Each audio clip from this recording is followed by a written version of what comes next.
Assalamualaikum warahmatullahi wabarakatuh. Di sini kelompok saya akan mempresentasikan mengenai media penyimpanan komputer yang telah kami diskusikan. Pertama, saya adalah Zakwan Adian Maharisuta. Terus yang kedua, silakan Alif Saya Alif perkenalkan. Will. Ya, saya Anggara Beneko. Ya. Sekarang untuk yang pertama yaitu pengertian media penyimpanan komputer. Media penyimpanan komputer ini berasal dari bahasa Inggris computer data storage, sering disebut sebagai memori komputer, merujuk kepada komponen komputer, perangkat komputer, dan media perekaman yang mempertahankan data digital yang digunakan untuk beberapa interval waktu. Penyimpanan data komputer menyediakan salah satu fungsi inti dari komputer modern, yaitu mempertahankan informasi yang merupakan salah satu komponen fundamental yang terdapat di dalam semua komputer modern dan memiliki keterkaitan dengan mikroprosesor dan menjadi model komputer yang digunakan semenjak 1940-an.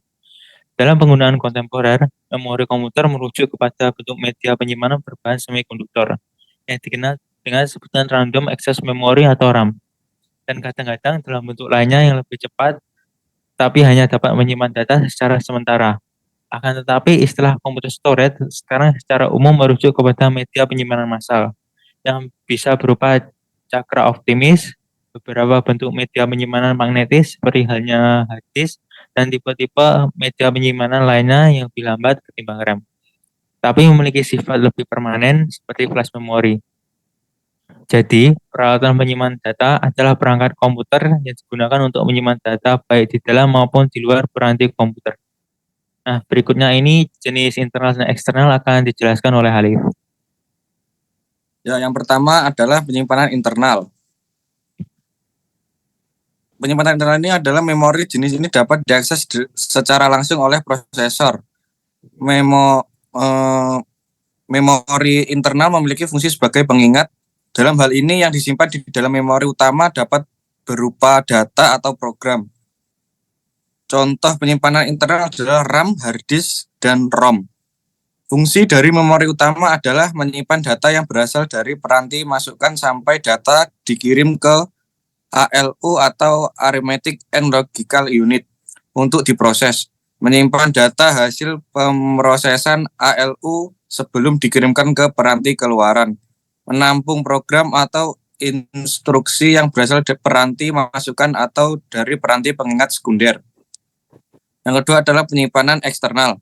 Penyimpanan data eksternal merupakan memori kedua setelah memori internal. Namun bedanya adalah jika memori internal sangat dibutuhkan komputer untuk dapat hidup, memori eksternal tidak mempunyai peranan untuk itu. Memori eksternal lebih mengarah pada fungsi untuk menyimpan data-data seperti dokumen, video, dan gambar. Jika memori internal mempunyai peranan untuk menghidupkan komputer, tidak dengan memori eksternal. Walaupun tidak ada memori eksternal di dalam komputer, komputer masih dapat hidup. Contoh-contoh penyimpanan eksternal. Yang pertama floppy disk, flash disk, CD-ROM, dan Blu-ray. Dan yang dari saya dilanjutkan oleh saudara Abed. Oke, selanjutnya saya akan jelaskan tentang kerusakan yang terjadi pada peralatan penyimpanan data dan cara mengatasinya. Yang pertama adalah troubleshooting. Media penyimpanan hard disk atau diskette ataupun juga CD.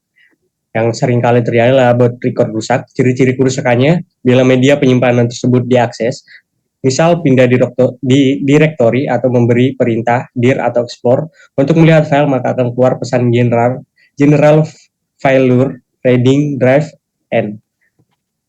Dan bila dilakukan perintah format, maka akan mengeluarkan pesan kesalahan invalid media track 0 byte atau disk unstable format terminate. Kerusakan pada media ini biasanya sangat fatal, terutama pada track 0 yang bad secara fisik. Selama ini kasus media track 0 yang hancur tidak bisa diperbaiki. Makanya ada VAT rusak. Setiap cluster penyimpanan terkecil yang bukan satu file memiliki satu lokasi dalam VAT yang menunjukkan cluster berikutnya. Ciri-ciri kerusakannya adalah bila suatu file bicara dengan perintah DOS, misalnya type nama file, akan muncul pesan kesalahan file allocation table bed. Dan selanjutnya bila suatu file dibuka atau dibaca, isinya ternyata ada sebagian isi file yang hilang dan digantikan dengan karakter aneh atau ada bagian file yang hilang. Untuk membetulkan VAT dapat dilakukan dengan perintah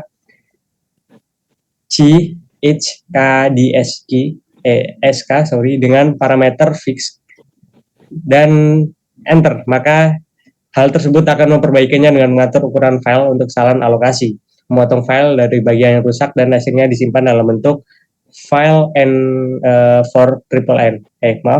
file N4 CHK pada direktori utama. NNNN adalah yang berurutan dimulai dari angka 0000. Selanjutnya adalah root directory rusak. Bagian ini merupakan bagian yang berhubungan dengan pemanipulasian file, yaitu tentang nama file, ekstensi, atribut, hari dan tanggal file dibuat, nomor cluster, AWL, dan ukuran file. Ciri-ciri kerusakannya adalah bila dilakukan perintah di IR akan ditampilkan pesan kesalahan, data error, failing drive end, dan seterusnya. Dan cara mengatasi kesalahan pada root directory bisa dilakukan dengan utility scandisk. Nah, selanjutnya, jika terdapat back sector, ciri-ciri kerusakannya adalah kesalahan jenis ini menyebabkan file yang menempati sektor yang rusak atau bad sector tidak bisa diakses, baik itu dibaca, ditulisi, atau di-copy. Bila file tersebut diakses, maka komputer akan memberikan pesan kesalahan, error, reading, drive end, abort, battery, atau Ichionori. Dan selanjutnya adalah pilihan Ichionori, berarti memaksa komputer untuk tetap membaca bagian yang rusak. Bila ini dipilih, maka kemungkinan komputer akan hang. Biasanya jika bad sector itu secara fisik memang rusak, maka disk tersebut akan tetap memiliki back sector untuk mengatasi atau memindahkan data yang ada pada back sector tersebut, sekaligus menandainya bahwa terdapat bad di situ digunakan scan disk. Dan yang kedua adalah kerusakan pada power supply. Yang gejalanya adalah setelah dihidupkan, PC tidak bereaksi apa-apa, tidak ada tampilan di monitor, tidak ada lampu indikator atau LED yang menyala, kipas power supply tidak berputar, lampu indikator pada monitor tidak juga menyala. Dan solusinya adalah periksalah apakah kabel terhubung dengan benar atau steker terpasang dengan baik pada soketnya. Periksa juga apakah ada tombol on atau off di belakang tepatnya. Di belakang power supply sudah dalam posisi on.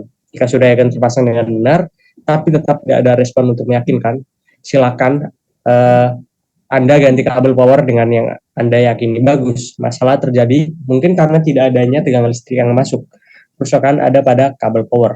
Dengan catatan, jika kerusakan hanya pada power supply saja, setelah mungkin Anda menggantinya, komputer akan kembali bekerja dengan normal, kecuali jika ada masalah pada komponen yang lainnya seperti motherboard, VGA, card, and memory. Dan yang ketiga adalah kerusakan pada motherboard. Gejala umumnya adalah setelah dihidupkan tidak ada tampilan di monitor, lampu indikator LED di panel depan menyala, lampu indikator LED monitor berkedip-kedip, kipas power supply dan kipas prosesor berputar, tidak ada suara di speaker. Itu adalah macam-macam gejalanya. Dan solusinya adalah langkah pertama, lepas semua kabel power yang terhubung ke listrik, kemudian kabel data ke monitor, kabel mouse, dan semua kabel yang terhubung ke CPU. Kemudian lepas semua skrup penutup casing. Dalam keadaan casing terbuka, silakan Anda lepaskan juga komponen-komponen lainnya, yaitu kabel tegangan dari power supply yang terhubung ke motherboard, hard disk, atau floppy, dan hati-hati dalam pengerjaannya, jangan terburu-buru. Begitu juga dengan card yang menempel pada M-board atau VGA sound atau card lainnya. Sekarang yang menempel pada casing hanya motherboard saja. Silakan Anda periksa motherboardnya dengan teliti, lihat chip atau IC, selanjutnya elko, dan transistor, dan yang lainnya. Apakah ada yang terbakar? Jika tidak ada tanda komponen yang terbakar, kemungkinan motherboard masih bagus. Tapi ada kalanya motherboard tidak jalan karena kerusakan pada program yang terdapat di BIOS.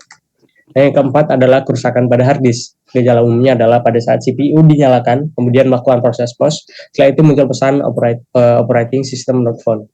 Dan solusinya adalah periksa kabel tegangan dan kabel data yang masuk hard disk apakah longgar, sebaiknya dikencangkan, kemudian nyalakan dan coba Anda dengarkan apakah suara yang keluar dari hard disk normal. Jika tidak normal, berarti hard disk rusak di controllernya. Ada kemungkinan operating system rusak. Dan gejalanya hard disk, apa sih gejala dari hard disk bad sector itu? Karena sering terjadi hal seperti itu, maka ada solusinya. Ada beberapa faktor penyebab terjadinya bad sector diantaranya dengan listrik tidak stabil, sering terjadi putusnya aliran listrik secara mendadak, setelah itu ada setelah pemakaian tidak di shutdown, dan pemakaian terlalu lama. Ada dua jenis bad sector yaitu fisik dan software. Untuk mengatasinya ada beberapa cara, diantaranya menggunakan software untuk menghilangkan bad sector. Hanya ada pembahasan lebih lanjut ada di e-book metode perbaikan komputer dan bisa kita dapatkan jika kita bergabung menjadi member aktif di e-book tersebut. Dan yang kelima adalah kerusakan CD, DVD, ROM, dan juga floppy disk.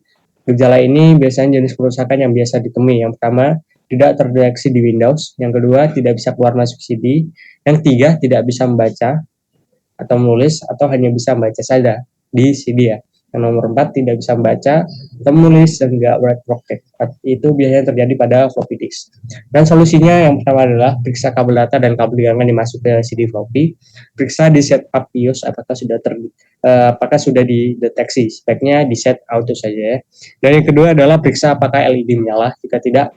Jika tidak kerusakan di controllernya. Yang ketiga, kerusakan ada pada mekanik motor atau karet motor. Yang keempat, kerusakan biasanya pada optik, tetapi ada kemungkinan masih bisa diperbaiki dengan cara men-set ulang optik tersebut. Yang kelima adalah head kotor. Bisa dibersihkan menggunakan cotton bud. Langkah-langkah di atas secara lengkap dapat kita temui di e-book dalam metode perbaikan komputer cepat dan akurat. Dan selanjutnya untuk cara merawat penyimpanan data internal akan dijelaskan oleh teman saya, Zakwan. Yang pertama untuk cara merawat penyimpanan data internal yaitu memeriksa pemasangan RAM atau ROM apakah sudah terletak pada slot atau tempatnya dengan posisi yang benar. Yang kedua dengan cara mengatur BIOS agar menghindari melakukan booting komputer secara langsung dari disket. Itu bisa dilihat dari gambar tersebut ada sebagai contohnya. Terus berikutnya cara merawat penyimpanan data eksternal untuk floppy disk atau disket atau magnetic disk yaitu hindari dari terkena debu dan simpan pada box disket. Sebaiknya selalu dalam keadaan terprotek. Hal ini untuk menghindari terkena virus komputer. Dan untuk yang kedua itu untuk piringan CD atau DVD atau optical disk, yaitu hindarkan permukaannya dari debu. Selalu menempatkannya pada box CD jika sedang tidak dipakai. Untuk jangka waktu tertentu, bersihkan optik pada CD-ROM atau CD-RW, DVD-ROM atau DVD-RW dengan CD cleaner. Nah, yang ketiga, untuk flash disk, jangan lupa untuk selalu menutup penghubung USB-nya. Nah, itu saja mungkin dari kelompok kami yang dapat kita sampaikan. Mohon maaf apa ada kesalahan kata. Wassalamualaikum warahmatullahi wabarakatuh. Waalaikumsalam warahmatullahi wabarakatuh.